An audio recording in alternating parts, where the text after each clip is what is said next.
Sudah 11 bulan saya nggak punya kerjaan tetap. Nafkah yang saya berikan ke istri sangat minim sekali. Keluarga istri meminta saya untuk pisah. Akhir-akhir ini istri juga sudah tidak tahan. Istri saya bekerja.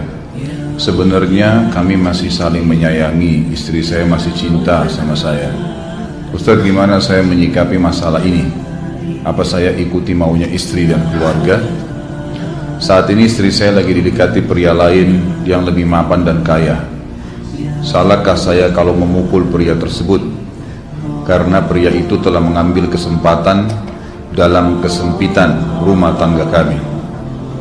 Ustadz minta amalan atau wirid untuk melapangkan rezeki. Ini ada hubungannya sama tema nggak ini? Hah? Jawab atau enggak? Kasihan. Ya udahlah, kena malam terakhir ya.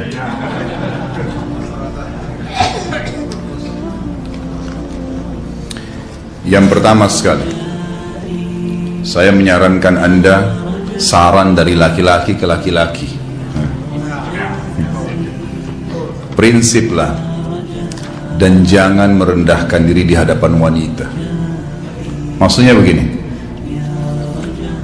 pada saat seorang wanita yang menjadi istri Anda membutuhkan Anda, tunjukkan kebutuhan kita 1000 kali daripada dia. Dia sayang, dia perhatikan, dia siap berkorban. Kita harus 1000 kali lebih hebat daripada itu. Laki-laki memang penaung. Tapi kapan dibalik? Kalau saya pribadi, kapan dia tidak butuhkan, menunjukkan kebutuhan, saya 1000 kali tidak butuh sama dia. Untuk apa Anda merendahkan diri di depan seorang wanita yang kalau memang dia tidak bisa menjadi seorang istri? Karena kapan wanita sudah menyombongkan diri di hadapan laki-laki, tidak akan ada wibawa sama sekali. Ini poin dulu dalam pembukaan. Dan selalu saya sarankan siapapun ikhwah yang minta saran saya dalam masalah rumah tangga, yang paling pertama ini saya ucapkan, saya bukan menyuruh Anda menjadi keras, bukan. Tapi saya mengajak Anda untuk punya prinsip dalam hidup. Wibawa, pemimpin rumah tangga. Dibutuhkan kita butuh, tidak dibutuhkan ya sudah. Masih banyak gantinya. Dia mau ganti laki-laki lain, silahkan, ahlan wa sahlan, silahkan. Allah akan gantikan penggantinya yang lebih baik. Dan itu harus bisa kita punya prinsip. Memang begitu. Kalau ini kita terapkan dalam kehidupan kita, kita akan sangat mudah hidup. Terkadang subhanallah ada pengorbanan berat.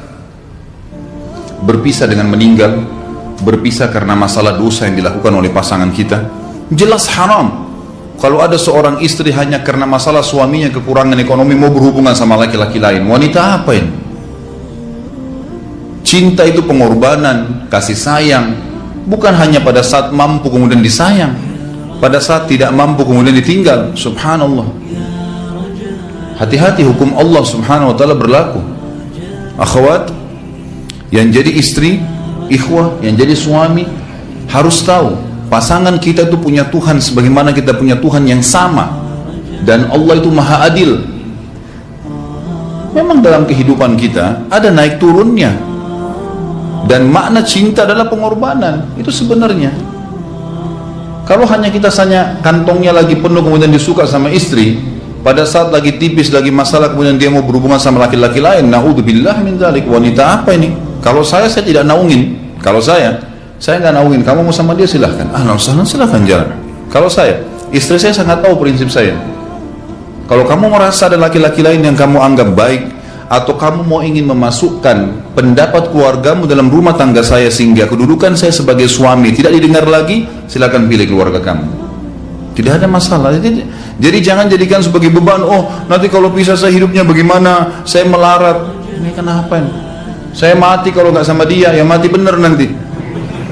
Gila kalau nggak nikah sama dia, gila kalau siapa ini? Ini kenapa ini? Keluar dari bingkai hidup itu. Seorang muslim itu hidupnya mulia. Dia dihormatin, dia menghormatin.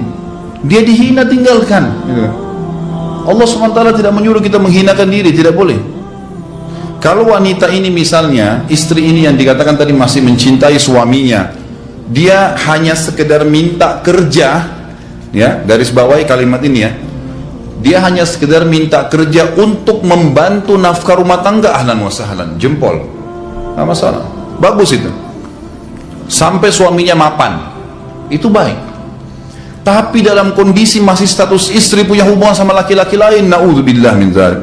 Mana ghirah, mana kecemburuan positif yang telah Allah pelihara dalam diri kita, nggak boleh. Pada saat seorang sahabat pulang ke rumahnya mendapatkan istrinya selingkuh dengan laki-laki lain, tidak disebutkan apakah berhubungan biologis atau tidak, tapi yang jelas sahabat ini sampai kaget, masuk ke rumahnya temukan ada laki-laki lain. Dia bingung mau lakukan apa. Dia pergi ke Nabi SAW lalu berkata, ya Rasulullah, saya pulang rumah istri saya lagi sama laki-laki lain. Maksudnya dia pandu saya harus buat apa nih? Apa yang terjadi? Subhanallah, Sa'ad radhiyallahu anhu, sahabat Nabi mulia, menghenuskan pedang mengatakan, ya Rasulullah, kalau terjadi pada rumah tangga saya akan penggal dua-duanya. Dua-duanya saya penggal nih. Tapi di sini ulama bilang, saat ingin menghukum kalau terjadi pada keluarganya dengan penggal ini, bukan maksudnya dia menghukum secara individu, maksudnya dia, saya ingin terapkan hukumnya Allah, dirajam, dibunuh karena mereka sudah menikah dan berzina. Hukum Allah terapkan, kemuliaan agama harus ada. Harus begitu. Seorang istri yang mau tinggal di bawah naungan kita sementara kita sudah berkorban di bawah terik matahari, sudah bekerja, sudah memilih dia dari sekian banyak wanita, kemudian dia mau berkorban, hormatin dia, junjung dia, lindungin dia, rangkul dia, gitu kan, bela dia, memang harus begitu. Tapi kalau masih dalam naungan, kemudian sedikit himpit masalah ekonomi lalu berhubungan sama laki-laki lain, naudzubillah, jangan dipertahankan, berbahaya sekali, gitu kan. Jangan Anda menjadi laki-laki lemah gitu. Saya kemarin ditelepon oleh dua orang sekaligus, subhanallah. Sahabat dekat telepon kepada saya, laki-laki. Ustaz, maaf mau ngomong sebentar. Baik, silahkan. Ustaz, saya ini, istri saya pulang ke rumah ke kampung ayahnya ibunya karena alasan mengurus ayah dan ibunya. Akhirnya saya sama anak-anak ditinggal di sini sendiri. Setiap kali saya panggil pulang, dia bilang, sudahlah saya nggak mau pulang, kalau mau nikah lagi silahkan. Dia bahasakan begitu. Bagaimana sarannya Ustaz? Saya bilang nikah lagi. Dengan tegas saya bilang nikah lagi. Kalau tidak terbuka pintu fitnah. Perempuan itu kenapa harus pilih orang tuanya? Tidak boleh secara syar'i, nggak boleh. Sudah menerima akad nikahnya seorang laki-laki, laki-laki itu yang dinomorsatukan di atas ayahnya, nggak ada alasan. Kalau suami izinkan boleh urus orang tua, kalau nggak diizinkan tidak boleh, nggak boleh.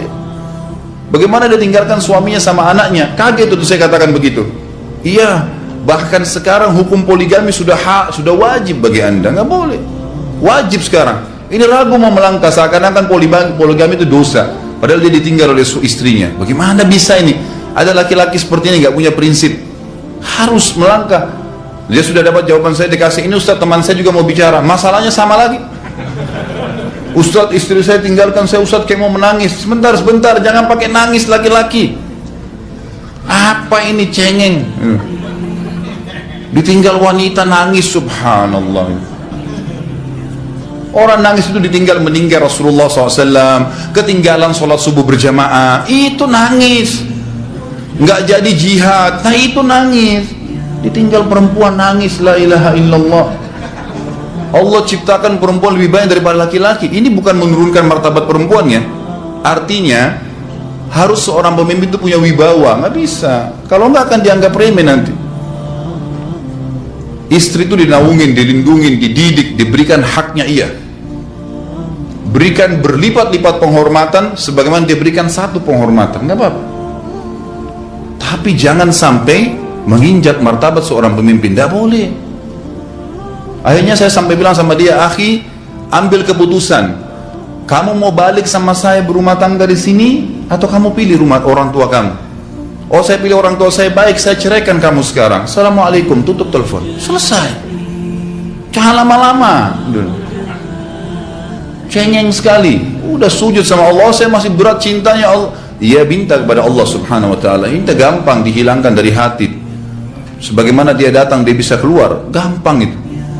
Subhanallah ya, jangan terlalu mencintai dunia berlebihan. Kalau saran saya, kalau istri Anda ini tanya baik-baik, kalau kamu bekerja hanya karena mau bantu nafkah rumah tangga sekarang, ahlan wa sahlan, silahkan.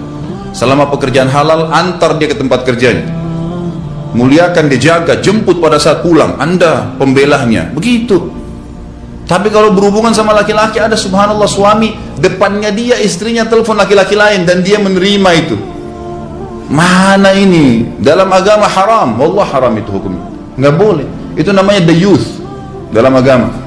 Nabi SAW mengatakan Allah melaknat dayuth. Kata sahabat, siapa itu dayuth ya Rasulullah? Laki-laki yang tidak punya cemburu terhadap pelanggaran agama yang terjadi pada istrinya. Gimana caranya?